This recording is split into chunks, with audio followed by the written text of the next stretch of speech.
लोधी साहिबा, सवाल ये है कि अगर कामला हैरिस हो या ट्रंप सदर बनते हैं दोबारा, आपके नज़दीक इनकी अफगानिस्तान में किस कदर दिलचस्पी होगी? ये भी कि ये ममालिक तालिबान को किसी हद तक रूस और चीन के करीब होने देंगे, जो इस वक्त हालात हमें नज़र आ रहे हैं, क्योंकि इस खला को कोई ना कोई तो पुर करेगा। मैं नहीं समझती अमेरिका का कोई इंटरेस्ट है अफगानिस्तान में। अगर होता तो वो अभी भी वहीं होते। तो अब तो उनको विड्रॉ किए हुए काफ़ी बरस हो गए हैं और हमने कोई इस तरह की चीज़ नहीं देखी वॉशिंगटन से जिससे कि ये फीलिंग हो कि या ये तासर हो कि वो अभी भी अफ़गानिस्तान को किसी तरह से कोई अहमियत देते हैं। Afghanistan is of the agenda. Afghanistan जो अमेरिका के एजेंडा नहीं, पूरे मगरबी ममालिक जो हैं उनके एजेंडा से उतर आया है। उसकी कोई इस तरह की हैसियत नहीं रही जो एक वक्त पे थी। और मैं नहीं समझती कि अमेरिका को ज़्यादा इससे कोई ज़्यादा डिस्कम्फर्ट होगा कि चीन के ताल्लुकात हैं या किसी और मुल्क के हैं। मैं नहीं समझती कि देखिए उनकी तरजीहात ही बिल्कुल मुख्तलिफ हैं। उनका कोई मुफाद ही नहीं रहा अफ़गानिस्तान में, तो वो क्यों इंटरेस्टेड हों अफ़गानिस्तान में।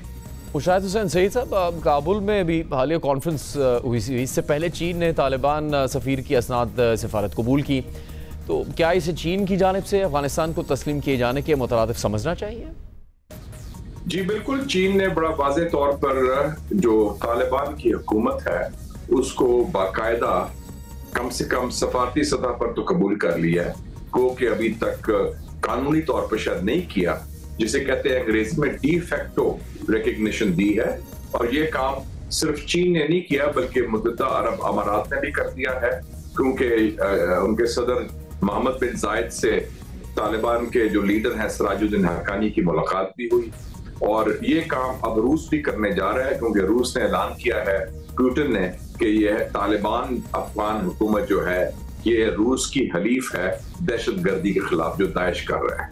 तो उनकी कबूलियत इस खित्ते में तो काफी हो गई है और मुझे लगता है कि ईरान और तुर्की भी ये काम करेंगे कि ये जो हुकूमत है अफगान तालिबान की, चीन, यूएई और रूस की तरह उसको कबूल करें। नगमाना नाहिद साहबा, हमने देखा कि अमेरिका ने तालिबान के कुछ धड़ों से दूरी इख्तियार की तो चीन और रूस उन धड़ों के करीब हो गए। बज़ाहिर रूस भी तालिबान हुकूमत को तस्लीम करने पर गौर कर रहा है, जिस तरह मुशाहिद साहब ने भी कहा। तालिबान पर किस हद तक एतमाद किया जा सकता है? देखिए, उस तरह तो चीन ने रिकग्निशन नहीं दी, उन्होंने सिर्फ अपने एम्बेसडर को एम्बेसडर कहना शुरू कर दिया। बिकॉज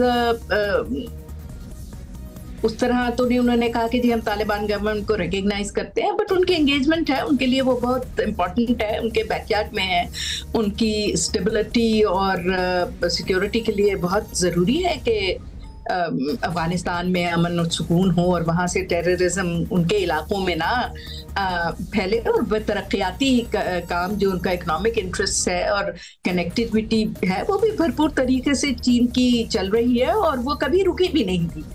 तो किसी भी अफगान डिस्पेंसेशन के दौरान उनकी इकोनॉमिक एक्टिविटीज़ और प्रोजेक्ट्स नहीं रुके थे। और अगर आपको याद होगा तो ये बहुत पहले से ये तालिबान के टेक ओवर करने से पहले से भी चीन ने अपने चैनल्स ऑफ कम्युनिकेशन ओपन रखे हुए थे। एजाज चौधरी साहब, पाकिस्तान अभी अफगानिस्तान के असरात झेल रहा है, शायद इसी वजह से अभी काबुल में हुई कॉन्फ्रेंस में पाकिस्तान ने आला सतह पर नुमाइंदा भी नहीं भेजा। तो क्या वजह है कि बज़ाहिर इलाकाई ममालिक पर इंहिसार करने वाली तालिबान हुकूमत खित्ते को सिक्योरिटी यकीन दहानियाँ करवाने में नाकाम है? उस तरह से ये सब कुछ वाज़ेह नहीं हो सका अभी तक।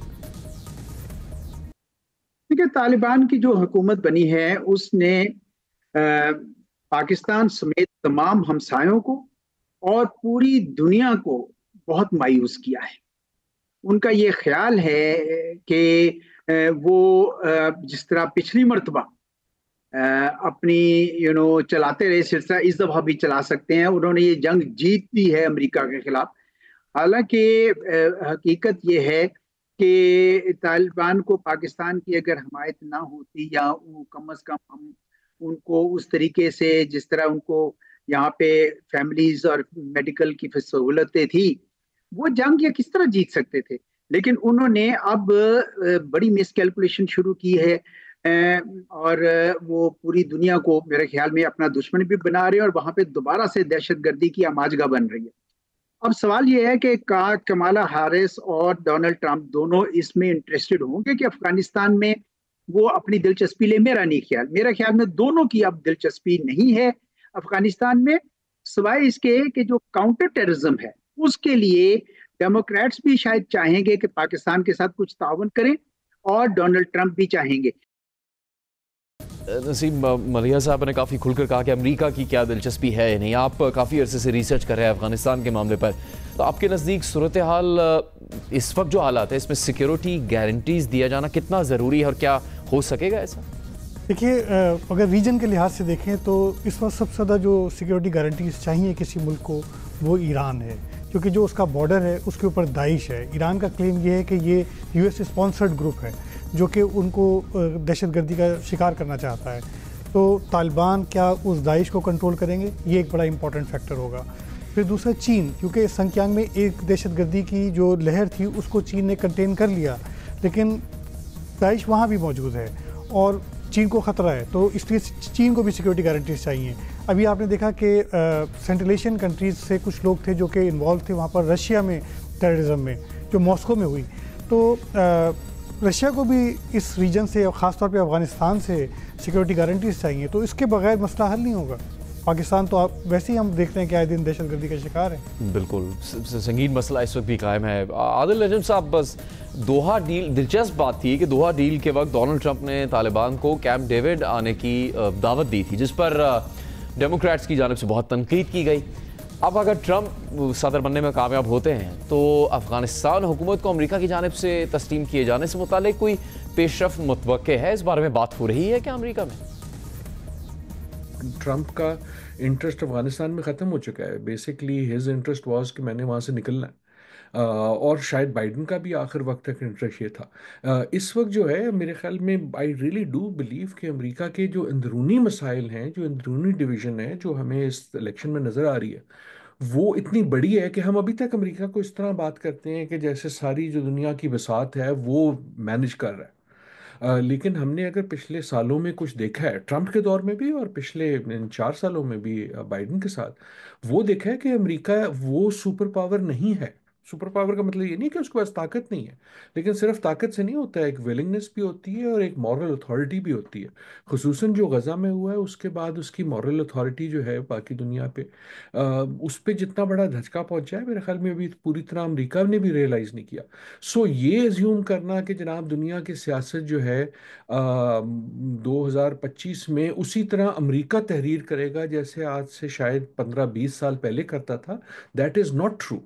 ना अमेरिका में विलिंगनेस है, ना एपेटाइट है, और ना मेरे ख्याल में इस वक्त कैपेसिटी। नगमाना साहिबा, ट्रंप जीते या कमला हैरिस जीते, आपके नज़दीक क्या फैक्टर है जो अफगानिस्तान की आलमी तनाई को दूर कर सकेंगे, और ये भी कि क्या बरसर इक़्तिदार शख्स की पॉलिसी अमरीकी रियासत की पॉलिसी पर असरअंदाज हो सकेगी?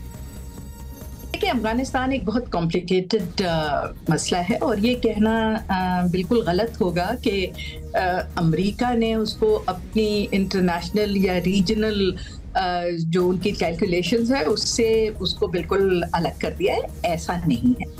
और इस वक्त इतने मामला चल रहे हैं जिस पे नेचुरली यूक्रेन की वॉर है, गाजा का मसला है, कि जिससे थोड़ी सी अटेंशन डाइवर्ट हुई है, लेकिन अफगानिस्तान स्ट्रेटेजिकली बहुत इम्पोर्टेंट है और पूरे रीजन का जो डेवलपमेंट है, स्टेबिलिटी है, पीस है, वो उसके साथ लिंक्ड है। और ख़ास तौर पे एक टेररिज्म का एलिमेंट है जो बहुत ही इम्पोर्टेंट है, हमारे लिए भी इम्पोर्टेंट है और रीजन के और इंटरनेशनल कम्युनिटी के लिए भी इम्पोर्टेंट है। तो अफगानिस्तान से एंगेजमेंट तो बिल्कुल ख़त्म नहीं हुई और अमेरिका की अभी भी एंगेजमेंट उनसे जारी है। यूरोप की बहुत कॉम्प्रिहेंसिव एंगेजमेंट जो है वो अफगानिस्तान के साथ जारी है, बेतहाशा ट्रैक से जिन पे बात हो रही है।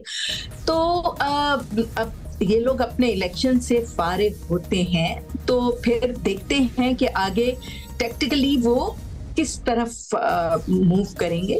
अमेरिकी इंतखाबात के हवाले से स्पेशल शो जियो न्यूज़ पर जारी है। पाकिस्तान के हमसाए और अमरीकी इंतखाबात के बाद पैदा होने वाले हालात किस तरह से असरअंदाज हो सकते हैं। पाकिस्तान और चीन के ताल्लुक पर